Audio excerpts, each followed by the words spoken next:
At this morning, federal law enforcement entered the Oval Office of the White House. Four deputy U.S. Marshals, three Secret Service agents acting under Director Kimberly Cheatle's orders, one FBI supervisor coordinating the operation. They found the former president seated at the Resolute desk alone. Reading documents, the lead marshal identified himself and spoke the words that no American president has ever heard. Sir, the Senate of the United States has convicted and removed you from office. You are no longer the president. We are here to facilitate your departure from the White House. Will you come with us voluntarily? According to sources present in the room, the former president responded, "This is illegal. I am the president. I was elected by the American people. You have no authority to remove me." The marshal replied, "Sir, the Constitution gives the Senate authority to remove presidents through conviction. That authority was exercised yesterday. We are executing a lawful order. Please come with us." At 4:03 a.m., 16 minutes after federal agents entered the Oval Office, the former president walked out of the White House for the last time, not voluntarily, under protest, flanked by U.S. Marshals, into a standard black government SUV, not Marine One, not a presidential motorcade. And for the first time since the constitutional crisis began, the White House was no longer occupied by someone. The Senate had removed from office. Subscribe to this channel right now, because what I'm about to walk you through is not a political victory or a political defeat. This is the moment the American constitutional system proved it can enforce its most serious remedy. Even when a president refuses to accept it, turn on notifications. Set them to all, because the question now isn't what happened last night. It's what kind of country emerges from this crisis. The 12-hour standoff from conviction to removal. Between the Senate's conviction vote yesterday evening and the physical removal at 3:47 this morning, 12 hours elapsed. Those 12 hours tell the story of how the standoff ended and how close it came to ending differently. 6:23 p.m. Marshals arrive blocked at the gate. U.S. Marshals arrived at the White House Northwest Gate, carrying the Senate's removal order. They were blocked by Secret Service agents loyal to the former president. The agents refused to allow federal law enforcement onto the grounds. That standoff, federal marshals on one side, Secret Service agents on the other, both claiming constitutional authority, continued through the evening. 8:47 p.m. Director Cheatle arrives personally. Secret Service Director Kimberly Cheatle arrived at the White House in person. She entered through a secure entrance and met directly with agents on the Presidential Protection Detail. According to sources, she told them, "The Senate has removed him. He is no longer the president. Our oath is to the Constitution, not to any person. We will not prevent the lawful execution of a Senate conviction. Any agent who obstructs federal law enforcement from executing lawful orders will be terminated and potentially prosecuted." That statement from the director of the agency that protects presidents drew the line. The Secret Service protects the office, not the individual. And the individual in the White House was no longer the office holder.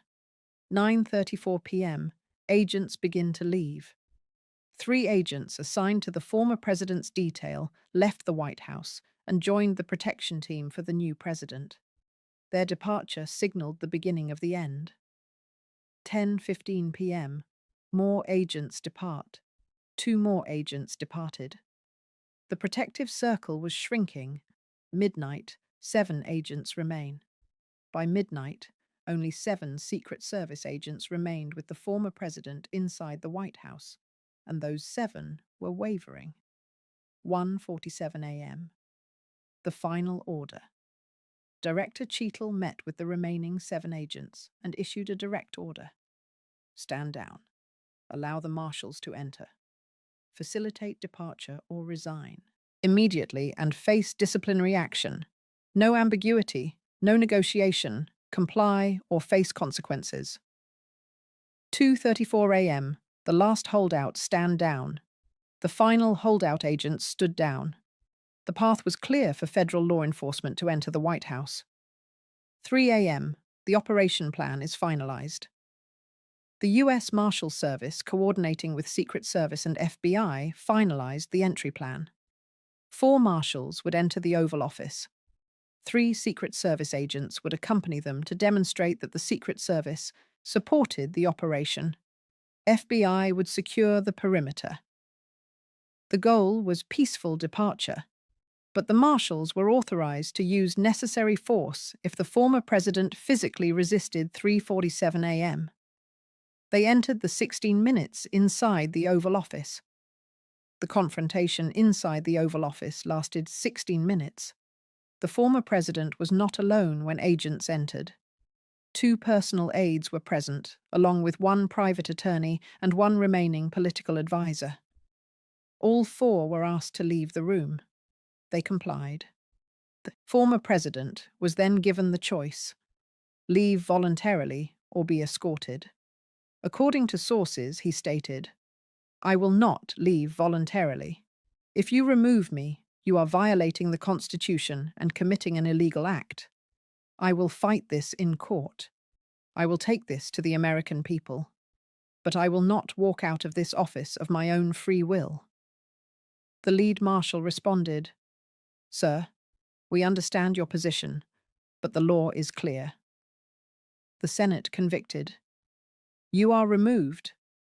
We are obligated to execute that removal. We prefer this to be peaceful. Will you walk with us, or do we need to physically escort you?" The former president stood. He gathered some personal items from the desk, papers, a phone, a photograph, and he spoke what may become the most studied words of his presidency. "You are making a historic mistake. The American people will not forget this. I am being removed illegally, but I will not give you the satisfaction of dragging me out. I will walk, but under protest, and this is not over." At 4:03 a.m., the former president walked out of the Oval Office flanked by U.S. Marshals. Secret Service agents who had stood down watched silently as he passed. He walked down the hallway, through the West Wing, and out to the South Lawn. A government vehicle was waiting. Not Marine One, not a presidential motorcade, a standard black SUV. The former president got in the back seat. The vehicle departed the White House grounds, and for the first time since the crisis began, the White House was empty of anyone the Senate had removed from office. Drop a comment right now. Tell me, do you believe this removal was constitutional, or was the former president right that it was illegal? I'm reading every response because this question will be debated for generations. The new president enters at 4:15 a.m., 12 minutes after the former president departed. The new president entered the White House for the first time as president, not as acting president, not as vice president. As president, confirmed by Senate conviction and removal of the predecessor. The new president walked into the Oval Office, sat at the resolute desk, and issued the first executive order. All federal agencies are directed to resume normal operations under the lawful chain of command. The constitutional crisis is over. The government will function. That order went to every cabinet department, every federal agency, every military command. The message was unambiguous. There is one president. The crisis has ended. Move forward. 6:08 a.m. The first national security briefing. The new president held the first morning national security briefing in the Oval Office. The chairman of the Joint Chiefs presented the overnight threat assessment. The director of national intelligence briefed on global developments. The Secretary of Defense reviewed military posture. It was a normal presidential briefing, and the kind that happens every morning, except this was the first one conducted by the new president in the White House, hours after the former president was physically removed from the same room. The machinery of government was functioning, The transfer of power delayed, contested, and ultimately enforced was complete. The nation and the world react. 7 a.m. The networks break. In every major network broke into regular programming, the coverage went global instantly. Every major international news organization led with the same story. A US president convicted by the Senate had been physically removed from office after refusing to leave. Video showed the government vehicle leaving the grounds at 4:03 a.m. Images of the new president entering at 4:15 a.m. Statements from the White House that the constitutional crisis had ended. The world was watching, and the world was processing something that had never happened in 234 years of American history. 8 a.m. Senate Majority Leader Chuck Schumer held a press conference last night. The constitutional system worked. The Senate exercised its power to convict and remove. The former president refused to accept that verdict, but the rule of law prevailed. Federal law enforcement led by courageous Secret Service agents who honored their oath to the Constitution facilitated the removal. This is not a triumph for any party. This is a triumph for the Constitution. When asked whether the removal was handled appropriately, no one wanted it to come to physical removal. But when a president defies the Senate's constitutional authority, enforcement is necessary. That enforcement occurred peacefully and lawfully. 8:30 a.m., Senate Minority Leader Mitch McConnell, who voted to convict, issued his own statement. The Senate's conviction was based on clear evidence that the president defied the Supreme Court. 68 senators, including 17 Republicans, determined that removal was necessary. When the former president refused to accept that judgment, enforcement became unavoidable. I supported conviction. I support the enforcement of that conviction. The Senate's power to remove presidents must be meaningful. Last night proved it is. 17 Republicans voted to convict. The minority leader publicly endorsed the physical removal. Whatever this was, it was not a partisan exercise. 9 a.m., Chief Justice John Roberts. The Chief Justice issued a brief statement through the Supreme Court. The Senate exercised its constitutional authority to try and convict a president. That process was conducted in accordance with constitutional requirements. The enforcement of the Senate's verdict upholds the separation of powers and the rule of law. Roberts did not elaborate, but his statement endorsed the legitimacy of both the conviction and the removal from the highest judicial authority in the country. 10b. And the former president's response. The former president released a statement through his legal team. I was illegally removed from the White House by federal agents acting under unconstitutional orders. The Senate conviction was based on a fraudulent impeachment. I remain the lawful president. I will pursue all legal remedies, and I will continue fighting for the American people who elected me. That statement makes clear he will challenge the conviction in court. He does not accept that he has been removed, and he still claims to be the lawful president. 11 a.m. The new president addresses the nation. The new president spoke from the Oval Office for 10 minutes. My fellow Americans, the constitutional crisis that has gripped our nation is over. The Senate exercised its authority. I have taken office. The former president has departed the White House. I know many of you supported him. I know many of you have questions about what happened. But I ask you to accept what the Constitution requires. The Senate convicted. That conviction removed him from office. The government must now function. I am committed to healing the divisions in this country and restoring faith in our institutions. We will move forward together. Brief. Focused on unity. Focused on moving past the crisis, not celebrating it. The historical significance. In 234 years of American history, the Senate had never convicted and removed a president. Andrew Johnson, acquitted by one vote in 1868. Bill Clinton, acquitted easily in 1999. Donald Trump, and acquitted twice in 2020 and 2021. For over 2 centuries, the impeachment power existed in theory. It was the constitutional nuclear option that everyone knew about, but no one believed would ever be fully deployed. Last night, it was enforced in practice. The Senate convicted 68 to 32. 17 Republicans joined all Democrats. And when the former president refused to leave, federal law enforcement removed him.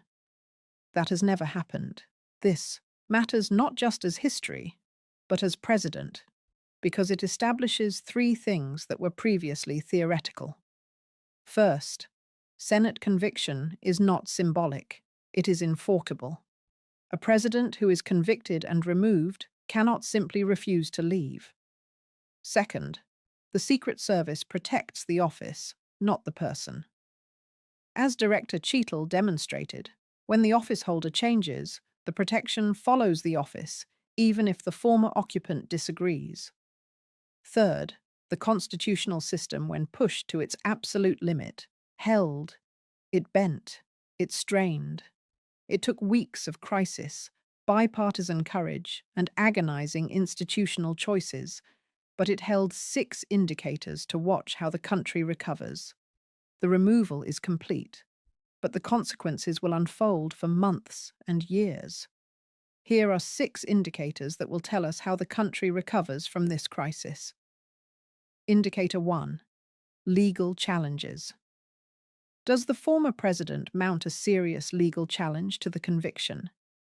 If he files lawsuits arguing the Senate lacked authority to remove him, courts will have to address a question never before litigated.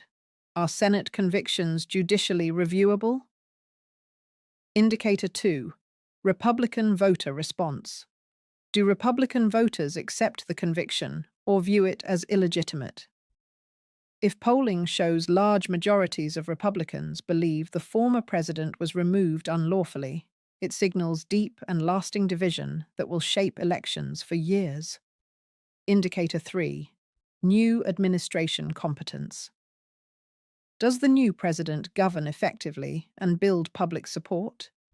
If the new administration demonstrates competence and wins over skeptics, it validates the removal.